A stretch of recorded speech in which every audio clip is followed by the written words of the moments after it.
founders of CCI, key founders are there. And then you said, I'm so sorry, you can't be here with some of this.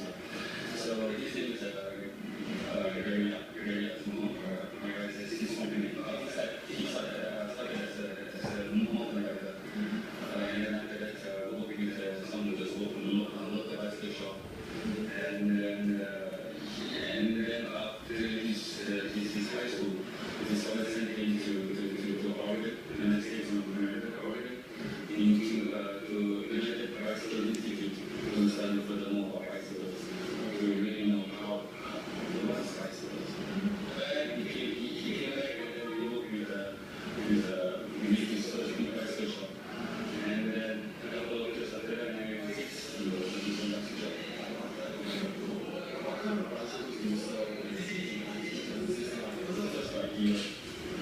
He sold his own bike because in mountain experience. What are the services you provide besides just selling bicycles?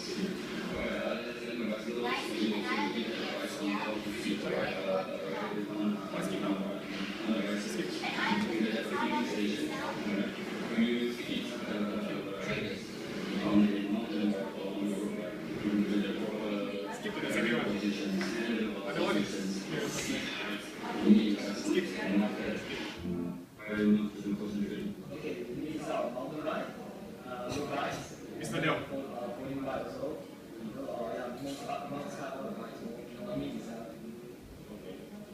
What are the services you provide besides selling bicycles? It's important. The service is very important. Not just only selling the bicycle, we provide service, bike fee. This is very important. Yes. Who are your customers and how many customers do they come to? How many customers? Okay. On the average,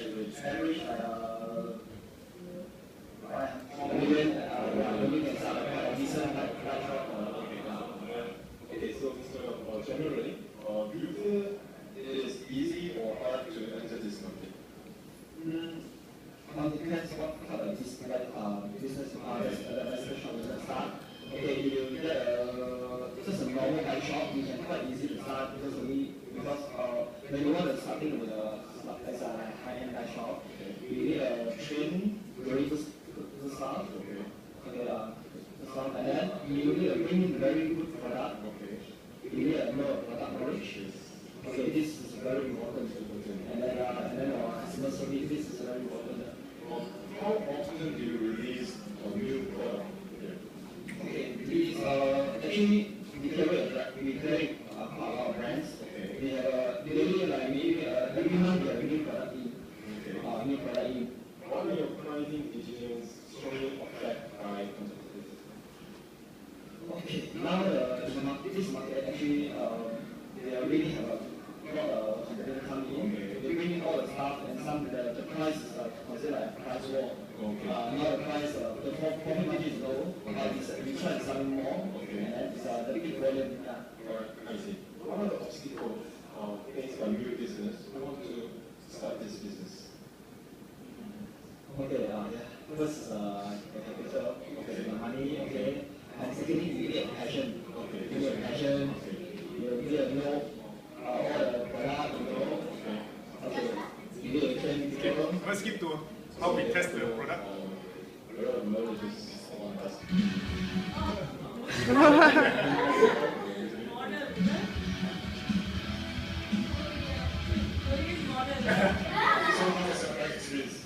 It's really good, the price is really light, and so Italian brand. and really fast. It's $7,000. Really fast. I like it. It's awesome. If someone is giving it really for free, would you accept it? I will accept it.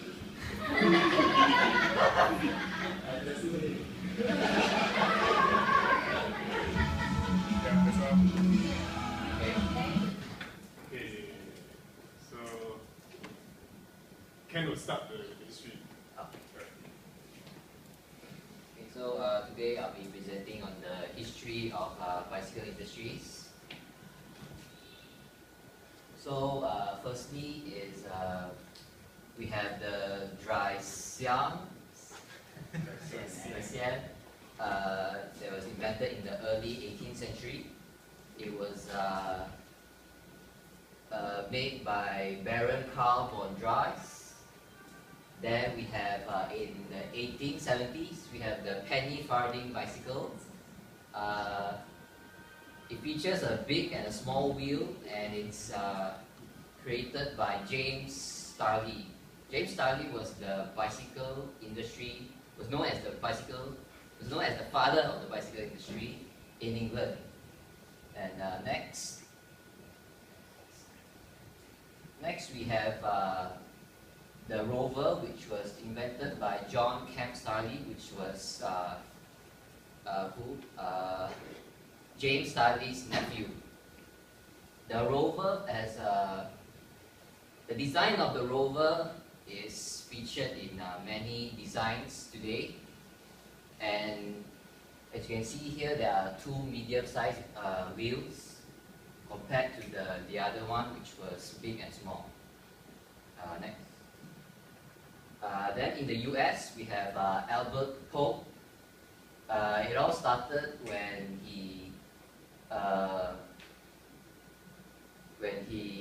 saw an ordinary bicycle in the US, and he was so mesmerized by it that he converted his company from making shoes to importing bicycles.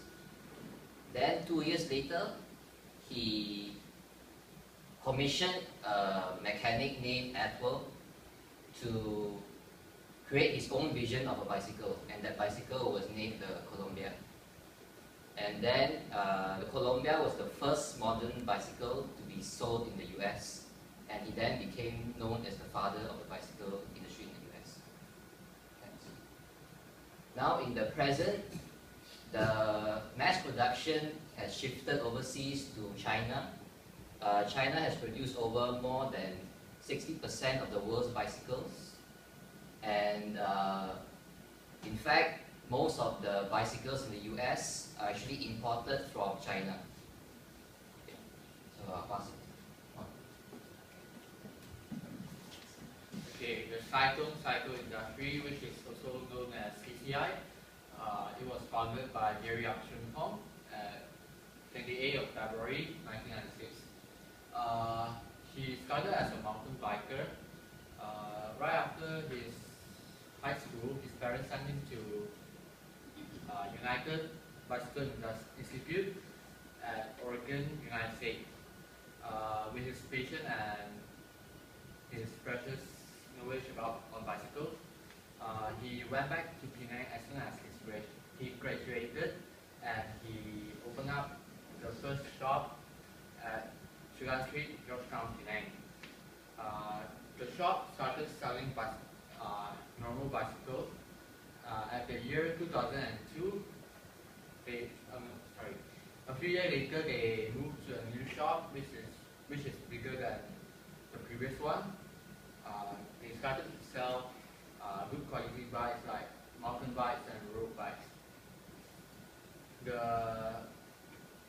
old shop was still remaining to tackle the market, which is the kids and students, which they call the kids bike. So for the new shop, the manager who is managing the shop was Kamaru Zaman, which is as known as Kamal among the workers. It was a small looking job, but it's very tough to say. The new shop provides repairing services and also maintenance to the customers. They even have a fitting station in the shop, which they can give the customers, fit the riders on how they ride the bike correctly. They can correct the minor mistakes for the riders on the fitting station too. Their customers came from Penang and also all over the country.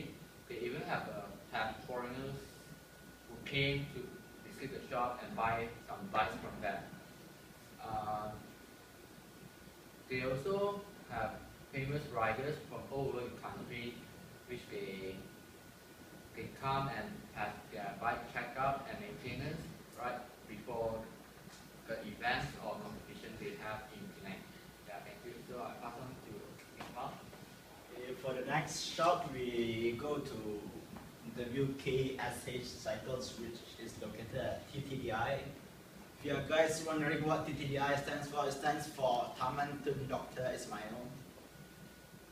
Unlike CCI, KSH has a longer history.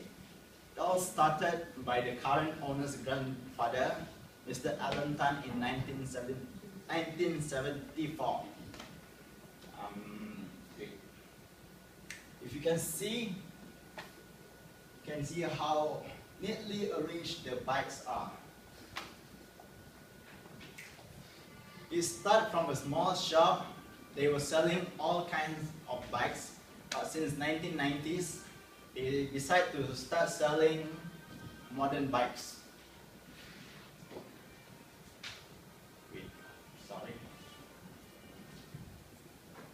To stay in this competitive market, they train their staff to be friendly as possible, and they use reasonable price for these bikes. Okay, now I'll pass to Mr. Joshua. Right. Moving on. Okay, for this now we are talking about a little bit on both of the shops. Okay, for cycle industries, they provide more on service. They focus more on service because they only have one shop in Penang. They don't have it like other places and elsewhere. But whereas for KSH Bicycle, they have like 9 branches already in Malaysia. So they are more on selling. Their focus is more on selling bikes, and they have a wide range of bikes. They sell ranging from kids to adults. At the same time, for cycle, they focus more on the bike enthusiasts, and they also sell higher-end bikes.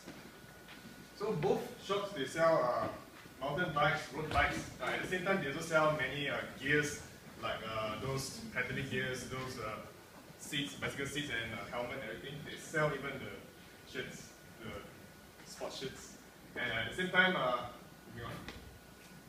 Yeah, so their strategy here for cycle, their strategy is more on updating their products. They are getting the latest product to attract the customers. But for KSH bicycles, they bring in products as well, but they focus on a variety of products. So basically, their strategy, one of the top strategies is marketing and advertising in events and also in magazines. So for KSH, they are more commercially successful. They sponsor for events like marathon events and all that. So moving on, competitors. Okay, this one I already covered. So for cycle industry, they have 5 to 6 competitors around the area. So to survive there, they provide really good service. For example, just now Kelvin mentioned the fitting station. They have the fitting station to correct the customer's position, the awkward position. So basically, they give a lot of guidance to the customer, and that's why the customers keep coming back. So that is how they survive in Penang. But for KSH, they have only like 2 to 3, so it's not so competitive. But at the same time, they have many branches around. So that is how they focus on distributing the bikes to smaller companies as well. Okay, so yeah, I already covered strategy. Moving on. Okay, so is their pricing affected by the competitors? I would say yes, because both of these, they like if like for cycle industry, like if the bike, their competitor's bike is a different brand, then they wouldn't import the same brand. So they will try to import a different brand so that they won't compete like that. So they have their own uniqueness. So that is how they do sort of their pricing. Then, but for this one, KSH, they like I said, they have a wide variety of bikes. So some of the bikes, they, like Mr. Leong mentioned in the video, he said it's a price war, so he tried to reduce the price, so it's very, it's a, what do you call it, touch and go. Okay, so for the future plans for cycle industry, they are trying to shift from retailing, kedai ruchi kind of thing to distributing. So they are still very small, they only have one shop now. But at the same time, these KSH bicycles, they already have 9 branches in Malaysia. So what they are doing now is they're trying to expand more and have more outlets in Malaysia. And that's pretty much how they want to grow. That's how they want to expand in their future plans. So moving on, I'll pass it to Brian.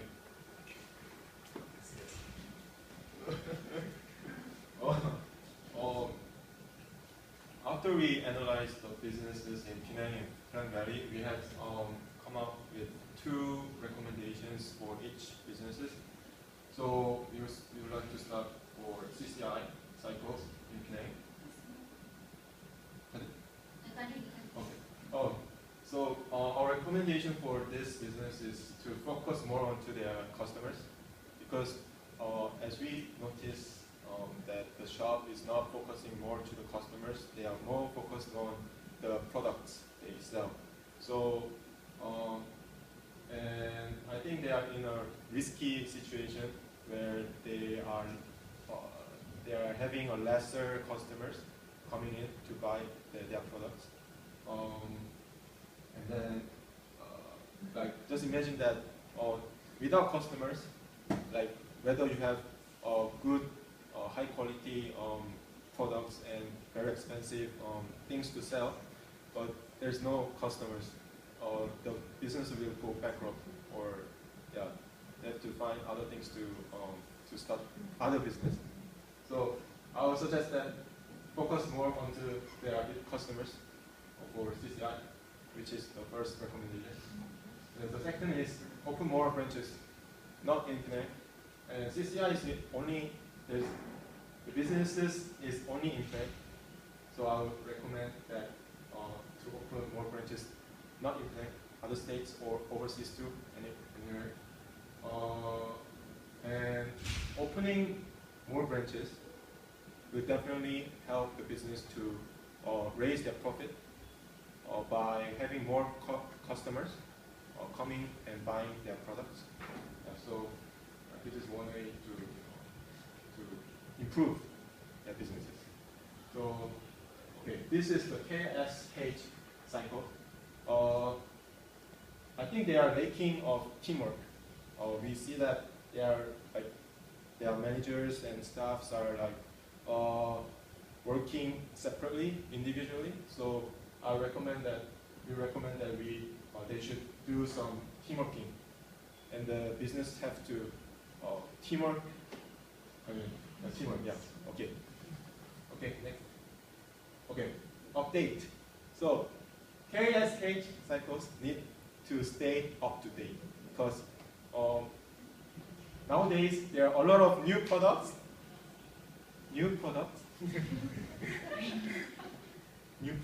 So they have to stay up to date, because they are lacking of updating stuffs compared to CCI in Spain. So recommending this update